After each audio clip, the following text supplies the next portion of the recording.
I was saying y'all should about Rico from Street Scores, and man, oh man, seems like every player that leaves us ends up talking bad about us after they're gone, man. They're like, it's always some slick stuff about, man, this how a professional organization is ran. I didn't know nothing about that in Washington. So, we got to talk about how Montez Sweat basically dissed Ron Rivera and the whole Commanders organization. I mean, of course, this probably excludes select players, select coaches, and of course, Josh Harris, he just got here. It's really not his fault. But Ron Rivera, is this like the final indictment? Is this the final straw to Ron Rivera? Like, basically, Josh Harris being like, yeah, man, it don't seem like any player that leaves rocks with you, and everybody that goes somewhere else, when they compare their new destination to where they used to be, as in us, they seem to like the other place way more. So we got to talk about all of that. Of course, Montez Sweat again is not the first person to say this. I never talked about it when Chase Young said it. We're gonna briefly talk about what Chase Young said and everything. And again, is this like the final straw? I mean, I already feel like Ron Rivera's gone. I feel like he's as good as gone at the end of the season. Josh Harris and Eugene Shen are going to come together to hire their GM. And from reports that I'm seeing, the GM will then hire the head coach and defensive coordinator, all that type of stuff. Whether it's Eric Bieniemy or not, that will be in those guys' hands. So I'm pretty sure he's gone either way, but is this like the final straw? We're going to take a look at some really crazy stats as well that also showcases the fact that Ron Rivera probably should be gone. I'm almost sure he will be, but maybe there's some people out there that feel like he shouldn't be. Nah, it's time. It's the time has passed. Time to go. Thank you for everything you did, though, because you took a terrible organization on the field and especially off the field and made us respectable, a little bit more disciplined, but somebody else is gonna have to take it from there to make us great. You took us from bad to good / average, competitive, I guess, watchable, and somebody else is gonna take us from there to actually truly competitive and to be playoff and Super Bowl contenders. So before we dive into all of that, make sure you stiff arm that like button, stiff arm the subscription button, and stiff arm the bell next to that subscription button so you get notification each and every time I release an informative and opinionated video just like this one. Make sure you stay tuned for all the updates. I have so many video ideas y'all don't understand. On this screen alone, I have like 12. This screen, I have like another 5.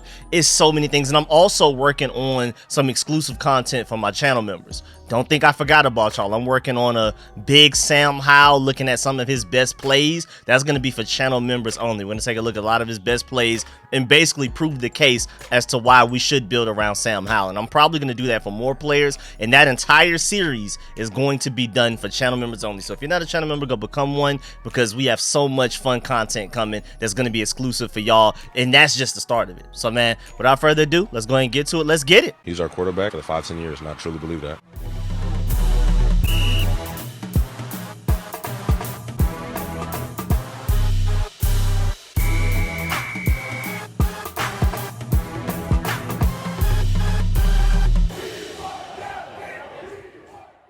All right, so yesterday, I know I'm a little bit late reporting this, but we had to talk about so many other things. First of all, us having the 4th overall pick and our chances of potentially moving up to number 3 or even 2nd overall. I did a whole video on that. I also did a whole video on all of our injury updates, most notably Jamin Davis, Ricky Strongberg going to IR. If you haven't seen those videos, go check them out. So that pushed this video back to today. So Montez Sweat called out his former team. It went famous everywhere. Chicago Bears defensive lineman Montez Sweat said head coach Matt Eberflus deserves a lot of credit for continuing to keep this team together, because it wasn't like that where he was. He would have been super straight. This wouldn't even been a real talking topic. This wouldn't have gone viral or nothing if he just would have kept out, because it wasn't like that where he was. Like that part right there. The exact quote is actually, this is a really tight group. Eberflus is a great coach. He is motivated, a lot of respect for him as a coach. And if you want to hear his exact quote, here you go right here. Where I came from, it was, it was kind of like just waiting on the season and kind of. But here it's like every week, it's a new challenge, and people want to play for the man beside him, man. That's what I'm here for. This man said, where I came from, it was kind of like just waiting on the season to end. Yo, Rivera, hey, you gonna have to write a diss track back or something, man. You might have to hop on a beat and say something. You gonna have to give Montez Sweat a few bars for that one, man, because boy, that's even a little bit dirtier than what Chase Young said. I mean, golly, that's a super, like, man, That's one of them things where other potential GMs and organizations are going to look at Rivera like, I don't know about bringing you in, man. If notable players like that are feeling that way about you, especially after they leave the team, that's going to make it harder for Rivera to just get a job in the future, just in general, I feel like. I mean, if there's somebody out there that really loves Rivera, what he's done for Carolina and for Washington, then some, like what Montez Sweat said, wouldn't stop them. That is anybody that's on the fence, that may be like the straw that broke the camel's back, especially especially here, because I already feel like he's on the way out. I don't think for any of y'all that wants Rivera gone even has to worry or even think about this anymore. I think he's as good as gone. And we're gonna talk about later why I feel like basically Josh Harris is keeping him here for the remainder of the season. And why he's just not fired immediately right now, especially after comments like that. But also shouts out my boy Josh Taylor. Make sure you follow him on Twitter, YouTube, and all of that. He brought up a great point. I do agree with other fans that say the current players can play better with the new coaching staff. Something I've said for a while now is that hardly anyone is playing with any passion or purpose on the field. No belief in what they're doing. The locker room has to be checked out on Ron Rivera. I completely agree.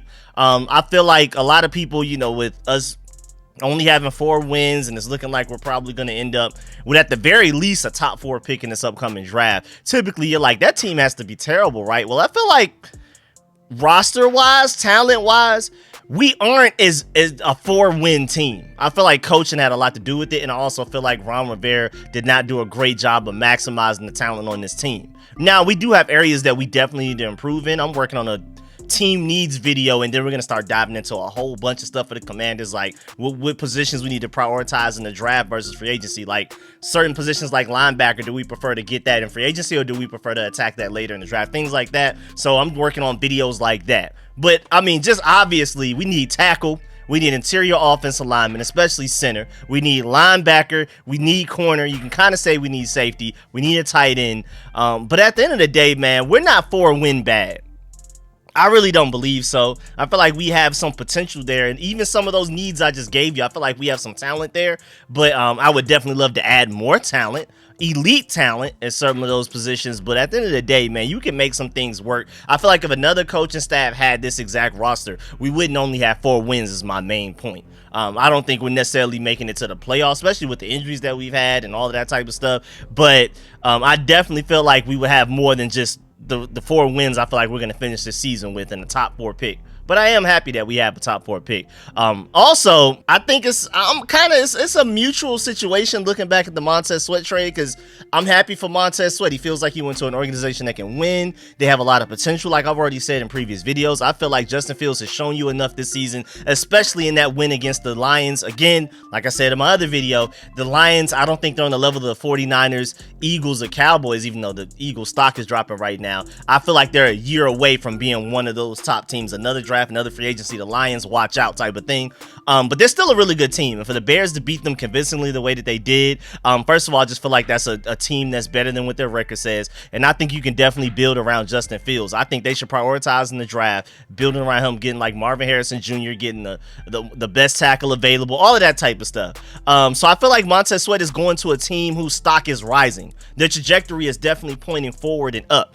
They're definitely going in the right direction, so I'm happy for him. But at the same time, as a Commanders fan, I'm definitely happy that we're getting that high 2nd round pick for him. Now, granted, with the Bears winning games, that helps us 1st round wise, us moving ahead of them in the pick order. But at the same time, 2nd round pick wise, the one that we got from them, that pick's going a little bit further back. And I'm also going to do a whole separate video updating y'all on all of our draft picks and where we currently stand, all that type of stuff. I just did it yesterday, but I want to do another one and basically break down like all of the different scenarios and stuff like that again. But that'll be later on. That won't be anytime soon. Just going to update y'all pretty much every weekend on all of our picks and stuff like that. So stay tuned for that. But yeah, again, I think it can be both. I'm happy Montez Sweat went to a great situation, and I'm happy we ended up getting a high 2nd round pick for him, because we weren't definitely not going to give him the money that he just got for the Bears. So just to get anything for him instead of him just walking away for free, and at best getting a 3rd round compensatory pick to get a potentially high 2nd round pick, is a huge win in our book. So it seems like everybody's happy. So at the end of the day, I'm cool, man. I'm perfectly cool. But at the same time, with what this team has done with 2nd round picks, it doesn't necessarily make you very optimistic. I don't know if y'all know, but for Darian Mathis, I believe he only has 1 tackle this season, y'all. One tackle. And granted, he missed the first few weeks with an injury, but this is your second round pick that has one tackle right now this season. And he played half a quarter his rookie season last year. This year he's only played he's played a few games and still only has one tackle and technically a fumble recovery that was forced out from, I believe, Cameron Curl. So the second round pick curse looks really bad. Samuel Cosme, please save us, man. But Lord have mercy. But I feel like the reason I bring that up is I feel like that's like a Rivera and Martin Mayhew thing. Both of those guys, again, I've already said, are going to be gone at the end of this season. I think the next regime will come in with that second round pick we got from the Bears, with the second round pick that we already have from ourselves, are actually going to draft meaningful players, impactful players, starters, immediate impact type of guys. But just to let you know, man, second round picks don't always work out as well as you hope. But I'm still happy that we traded Montez Sweat for a high second round pick. Also, shout out to my boy Tay and Todd Podcast over there. Follow them on Twitter, YouTube, everywhere, man. I completely agree with what they said over there as well, because they said, I hope nobody is mad about what Montez Sweat said. There's no reason for any fans to show any loyalty to this coaching staff. They're terrible, and they'll all be gone in a month. I completely agree. I was literally thinking that, and then I saw that tweet, and then I was like, yeah, man, I gotta keep that. I gotta keep that in the bag of and say that in my video, because I couldn't have said it any better than that, man. Nobody should be upset at Montez Sweat for talking crazy about the Commanders, because if anything, that only helps you as a Commanders fan, and which y'all goals directly align. You want Rivera gone. Montez Sweat is happy to be away from Rivera. Him talking bad about Rivera and Martin Mayhew and all of those guys increases our chances of those guys being gone. So I hope nobody is upset at Montez Sweat, man. I just wanted to get that out the way. Also, shout out my boy Disco. He brought up a great point as well. And here's what's going to happen. The Commanders will play the 49ers. Chase Young's snap count will go up. He'll have 2 or 3 sacks. He'll get the game ball. And he'll be asked how he feels when to beat his old team. He'll take a few shots and we'll move on. Which takes me to my point. Chase Young also dissed us as well, because Chase Young said a few weeks ago, back November 6th, quote, just stepping in here today, got in here last week, just the culture, the vibe is a lot different. I definitely know that I'm in a building with winners, which goes to say that, what you trying to say? The previous place you weren't sure if they were a building of winners? So, hey, man, Montez Sweat and Chase Young, bookend defensive ends, also sending bookend disses to Ron Rivera, Martin Mayhew, and the Commanders organization. And again, I'm not upset with those guys at all. If anything, talk more trash until Ron Rivera's gone. Now, after Ron Rivera's gone, we bring in a new GM, head coach, defensive coordinator, all of that. Whatever happens, then chill out. But right now, I need every player that's ever played for us to somewhere else to talk. Matter of fact, even if you're on the team, talk crazy. Like Jonathan Allen talking about he's thought 1,000% about being traded away. Terry McLaurin saying I'm just out here for cardio. I need more of that. We need a full-blown revolt until Ron Rivera's gone. I don't want Ron Rivera to leave out on a terrible note and to go out real bad and stuff, but hey, man, we got to secure this bag. Again, I think Ron Rivera's gone, but it can only help with those guys. And to go back to Disco's point, man, we play the 49ers in a few weeks. December 31st might be an ugly game for us, man. New Year's Eve might not be a good start to our year. I mean, luckily it happens New Year's Eve instead of New Year's Day, so we can move on. Even though we do play the Cowboys after that, that may not be pretty either.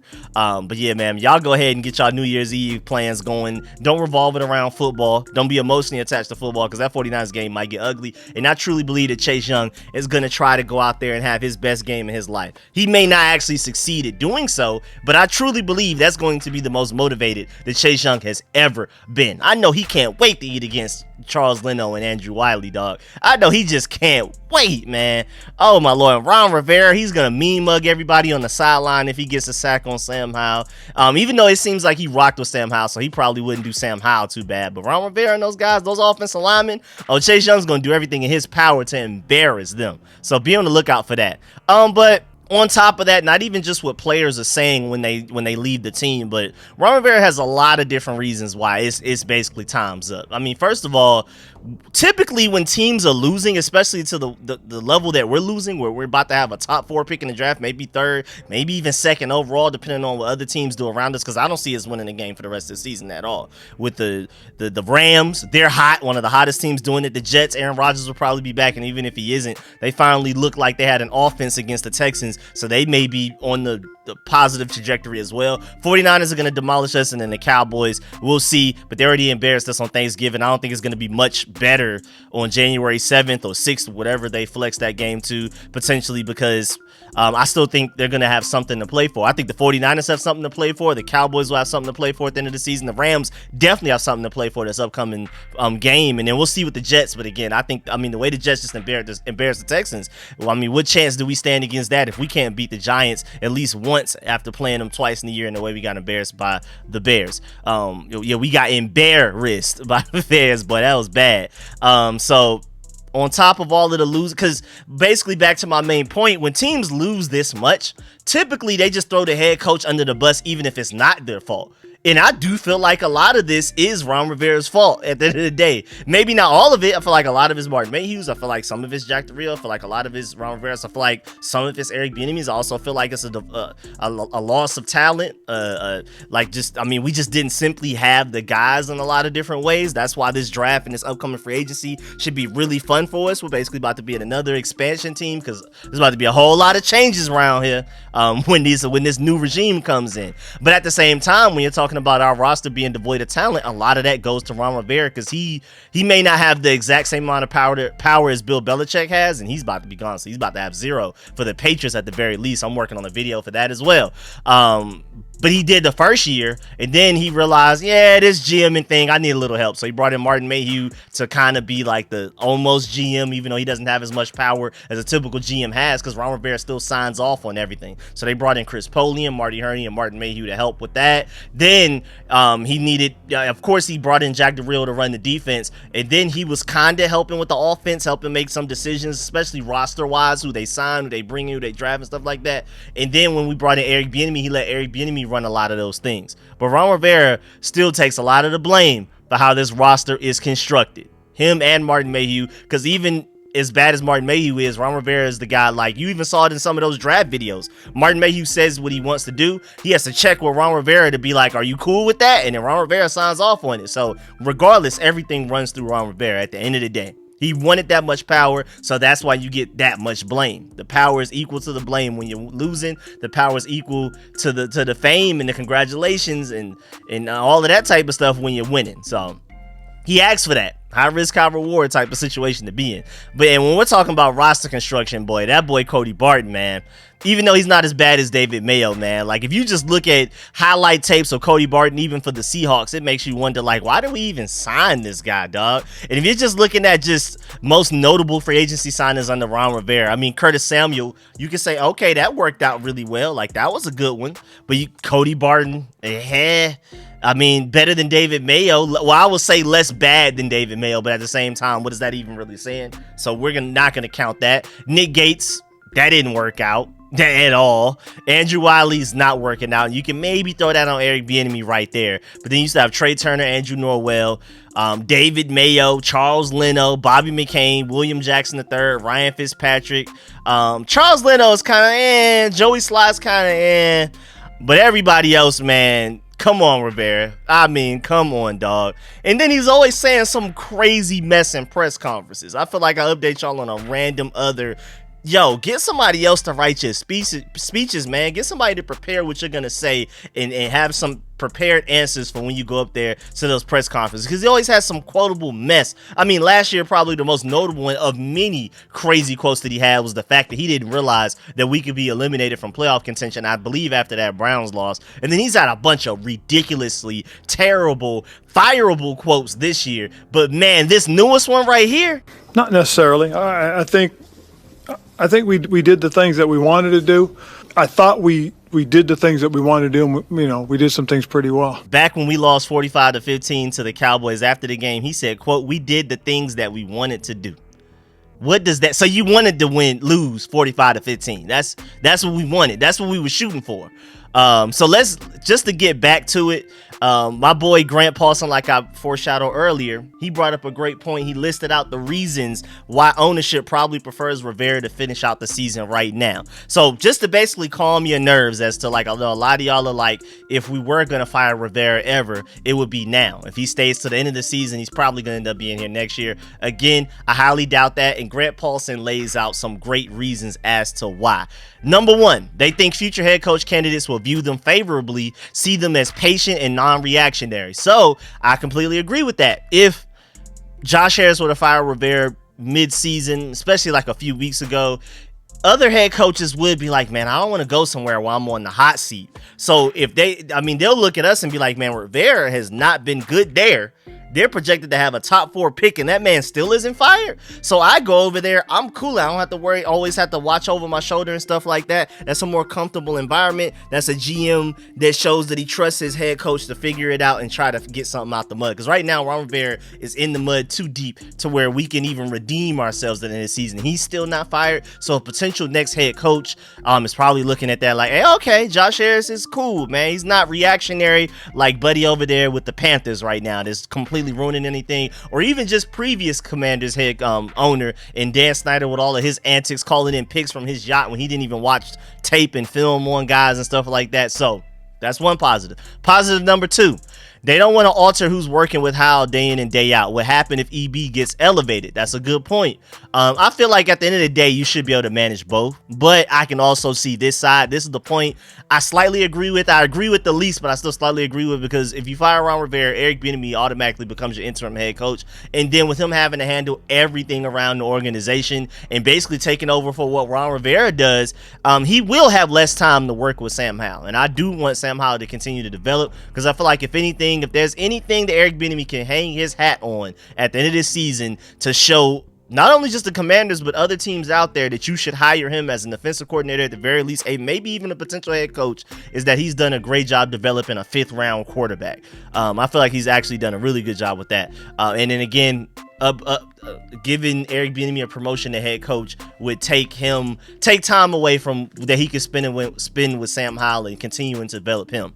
But again, I feel like he should be able to balance both, but I understand not even wanting to risk it. That's why I slightly agree with that. Point number 3, after another dud on offense and with 25 points in their last 2 games, how sure are they that EB even deserves to be promoted right now anyway, which is also a great point. Point number 4, we're not even going to really talk about that, because that's a good point. I don't have nothing to add to that. With Jack Del Rio already gone, Rivera is the only coach left on the staff who has ever called defensive plays. That's another good point.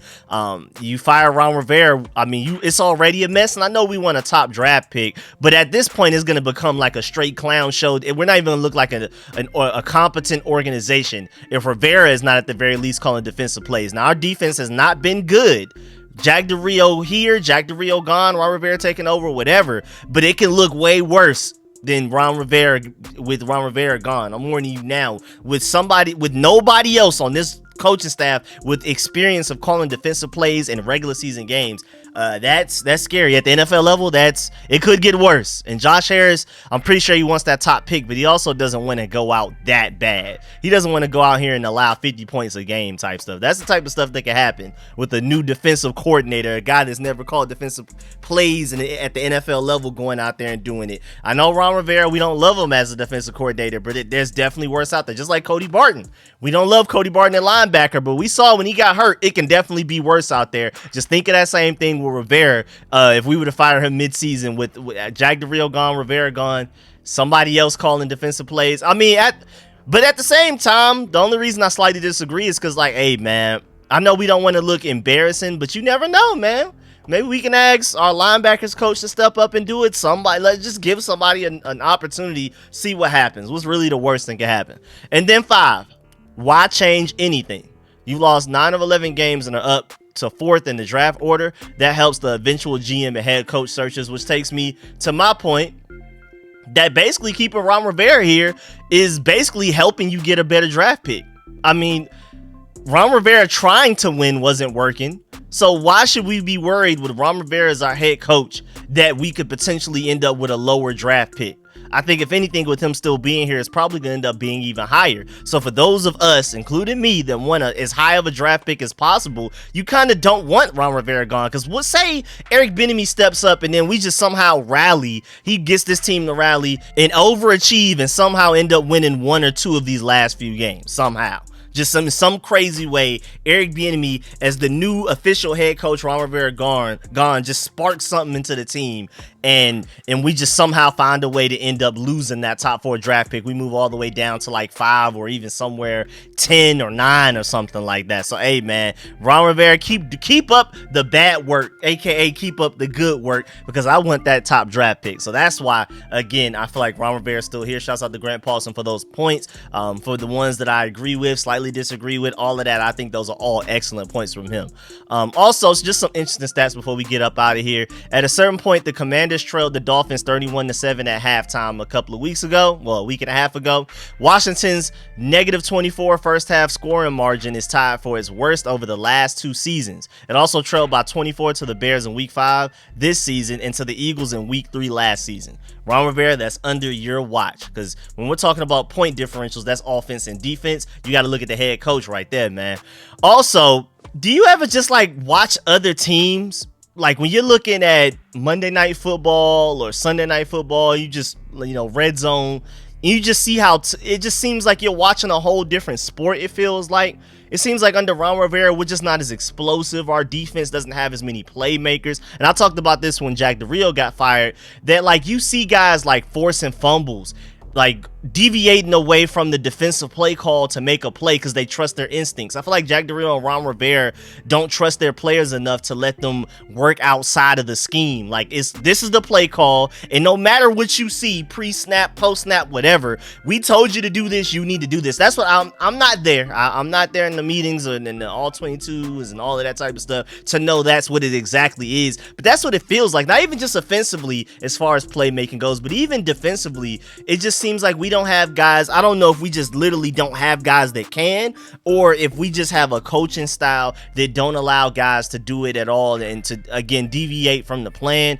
Because, I mean, we watch every week, especially against us, guys just are doing things that wasn't the play call. That guy just made a play. He's a playmaker. He made a play. And that also goes back to Ron Rivera for not drafting playmakers. We've had opportunities to draft playmakers and we've traded back, or we've taken the guy that has a relatively high floor, the save guy, but not a high ceiling playmaker, game changer type of guy. We don't have a lot of game changers on either side of the ball. You can argue we don't really have many, maybe a handful less than that.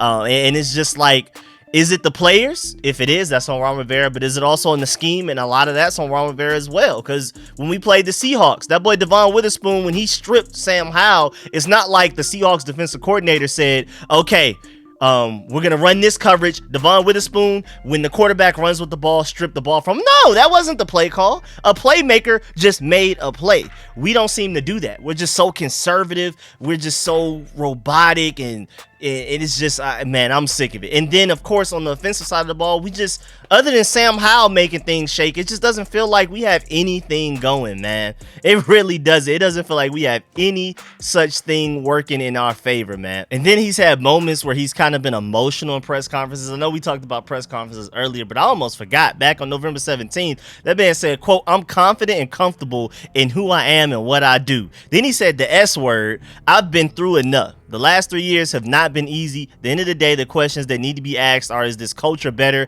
And have we found a quarterback?" And again, I've already talked about that in another video. He just keeps leaning on culture and Sam Howell. That's all. No matter what the question is, like, how do you feel about this loss? What can you feel like you have done better? Well, I ignore all of that. Sam Howell and culture. And it's just not really good, man. And then he said something to the extent, is the culture better? And have we found a quarterback? That's all I can control. What do you mean that's all you can control as the head coach? What does that mean? I have no idea what that means. That's insane to say out loud for everybody to hear. That sounds like something you say to your wife when you get back home, but not to the media for everybody to hear, man. And that's crazy. So again, I also want to point out the fact that Adam Schefter a few weeks ago said that he anticipates 7 to 10 NFL coaching changes for the 2024 season. And I believe he was talking just head coaches specifically, and that's it. Ron Rivera's definitely one one of them. Remember, even when we were winning, I think we had like a positive record at one point. Ron Rivera was still one of the top 3 coaches on the hot seat according to like betting odds and stuff like that. I know that those odds, he's number 1 by far right now. I know he's gone. I know it's over with him. But yeah, man, that's the end of this video. Please get in the comment section. Let me know how you feel about everything discussed in this video. Please stiff arm that like button, stiff arm the subscription button, and stiff arm the bell next to that subscription button so you get notification each and every time I release an informative and opinionated video just like this one. Shout out to all of my channel members who you see scrolling on the screen right now. All of my Pro Bowl sponsors that you see scrolling on the screen. Shout out to all y'all again, working on exclusive content for y'all, most notably proving the case as to why certain players need to be here even with the next regime, like Sam Howell should be our franchise quarterback, or why Brian Robinson should be our franchise running back, things like that. So we're gonna do stuff like that strictly for the channel members. So go become one for that. And of course, let me know in the comment section how you feel about all of that we talked about in this video. Montez Sweat, Chase Young, and Ron Rivera being done, and why he's still here, and why I feel strongly, I'm pretty sure I would bet money that he will not be our head coach going into next season. Despite what a lot of other things it seems like what they're saying, reports and rumors, I think Ron Rivera's gone. Let me know how you feel about all of that in the comment section. Of course, leave a like on the way out. If you want to support the channel, become a channel member, donate. You can do it through Super Chat again. YouTube is back to normal.